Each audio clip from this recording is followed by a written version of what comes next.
Thank you everyone for joining us today. And thank you so much, sir, for joining. We are truly honored to have your presence here. So I will like to start just as our topic says, and we'd like to understand what is your vision, what is MMRDA's vision for the retail real estate growth of Mumbai? See, I think that the vision of the state of Maharashtra, in fact, the Republic of India, the state of Maharashtra, the Mumbai metropolitan region, and the city of Mumbai regarding retail and retail real estate is all the same.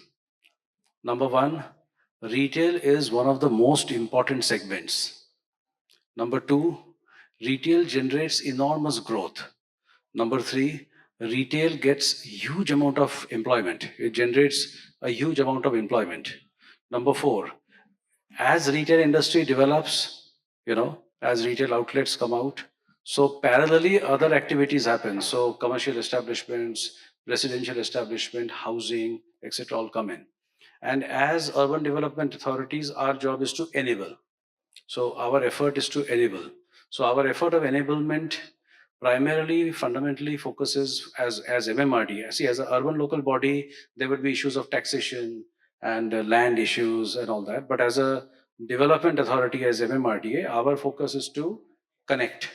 And our focus is to make connectivity possible so that anybody can travel from any one corner to another corner.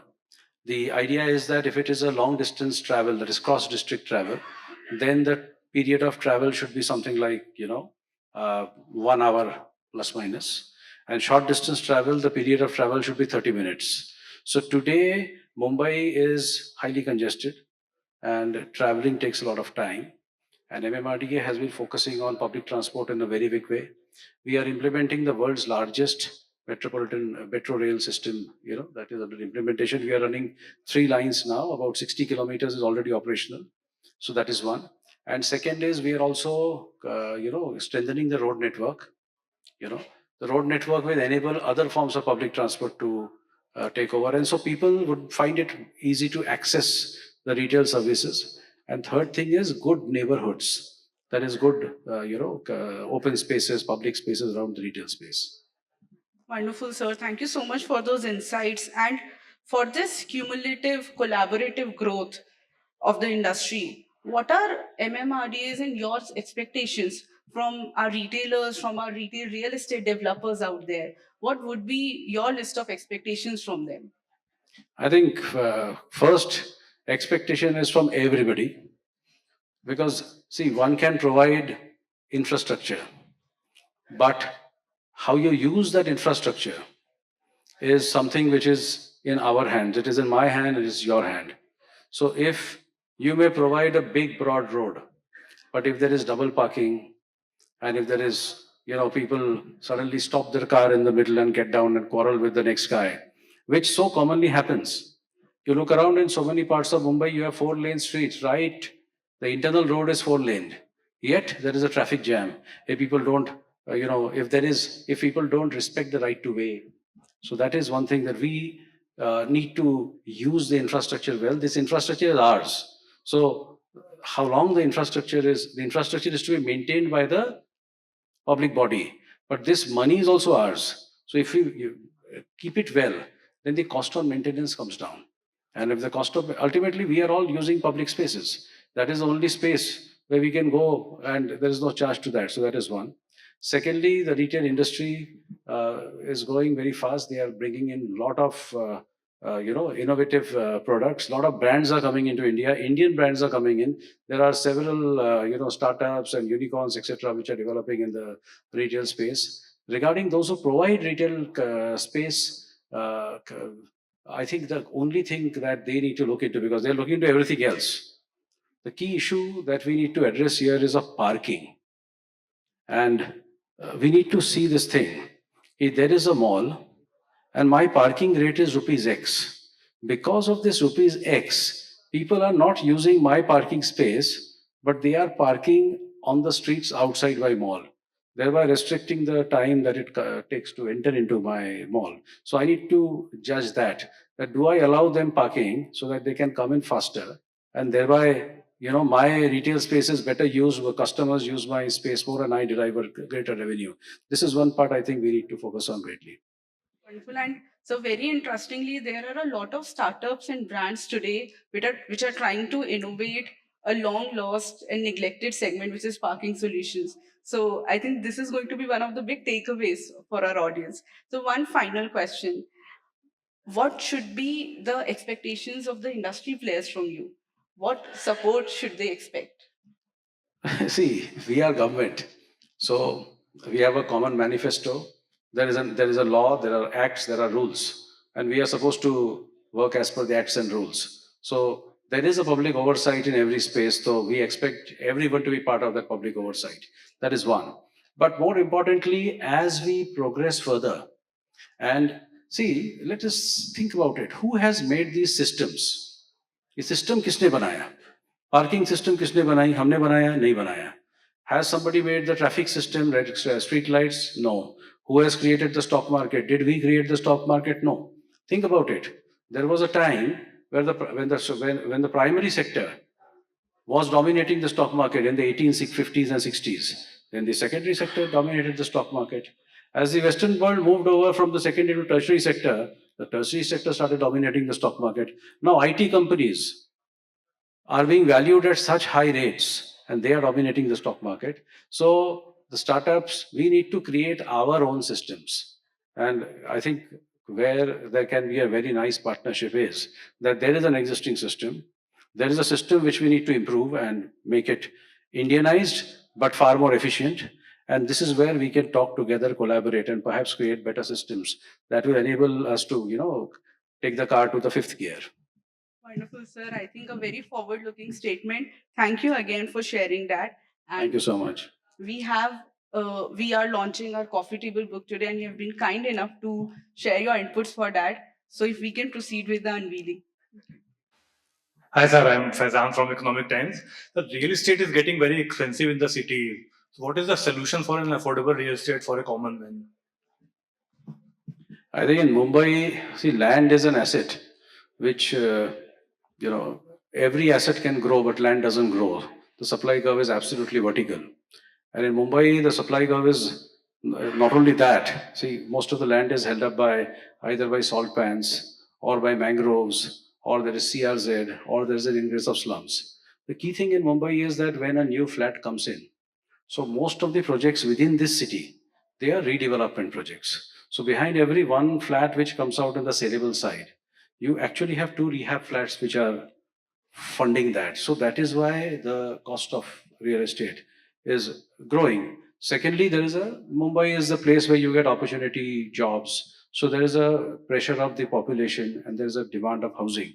And I always say the industry of Mumbai, it's known to be finance, but the other industry of Mumbai is real estate. So that's how it is. Now, how do you do it? So if we see, and if we take the examples all around the world, then we find that everywhere there is a congested area. That congested area, we call it the downtown. That is where the offices are. And then people do not really live in the downtown. People live away from the downtown.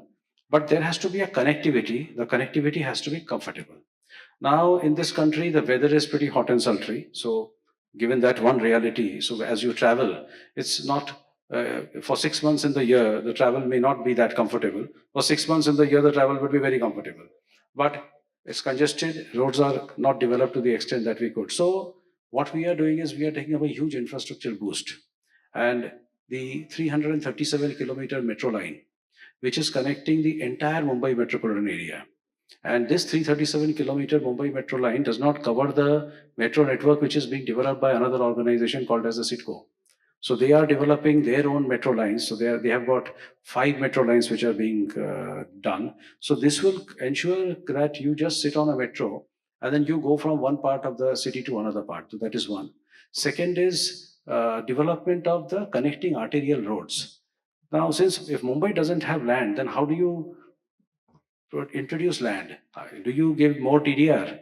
If you give more TDR, then you get in more people. Again, you increase the congestion, whichever way, as pedestrians and as so. How do you do it? So the Mumbai Trans Harbour Link was conceived way back, in fact, in 1962, And we were able to open that link in this January, on 12th of January. So this is opening their entire hinterland of the, of New Bombay to Mumbai, and Shivdi or the Vadala and Navi Mumbai are now neighbors. It doesn't take an hour and a half to go there. Beyond that, we are developing what is called as Mumbai 3.0. So the Tisri Mumbai, as it is called, that is a 325 square kilometer of city that we are developing, and that will be a full new city which will be more developed and which will have better amenities than the current city of Navi Mumbai has. So that is how. Similarly, MMRDA has planned to develop 7 growth centers all around the metropolitan area. Along with this connectivity, it will enable people to travel more easily into the places of work, and decongest that area, and automatically the prices of land in those parts, and therefore the cost of living in those parts is much cheaper. So that's how we hope that we'll be able to keep the real estate prices under control. Thank you. Thank you. If there's any other question.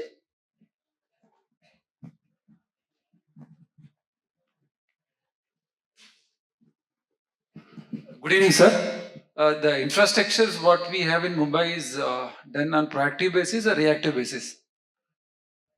I'm sorry, I couldn't catch the So the question. public infrastructures, whatever we are having in Mumbai, is this done on proactive basis or reactive basis? It's a very nice question. It's a political question. I don't think you should ask an officer that question.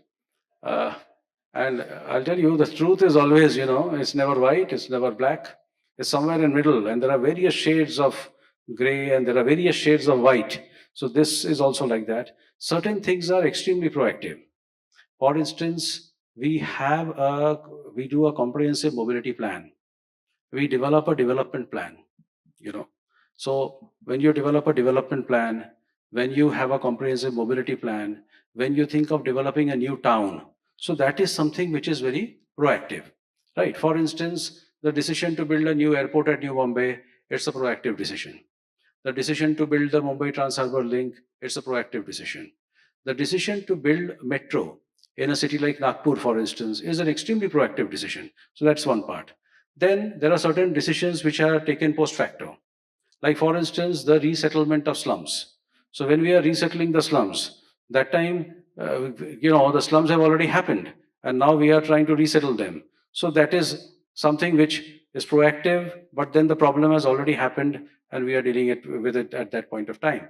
And then I would say there is another thing, like whenever you do something, it becomes old with time.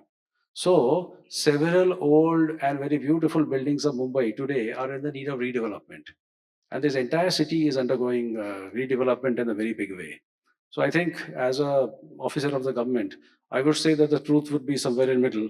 But I would also say that today, with the type of work, when I travel all around the world, and when I see that, for instance, MMRDA is today implementing project worth approximately 5 lakh crores. And the Bombay Municipal Corporation, the Mumbai Municipal Corporation is implementing projects worth some 2 lakh crores, and there are several other departments like MHADA is there and Sitco is there. So they all are implementing a lot of work. So the type of infrastructure development that we are seeing happening in Mumbai metropolitan area at this point of time, that is something which would be not only proactive, it is majorly proactive. Thank you so much for sharing that, sir. And I think this is the perfect note to wrap our conversation. Thank you again for making time to join us today. Thank you so much. Thank you for the opportunity. Thank you.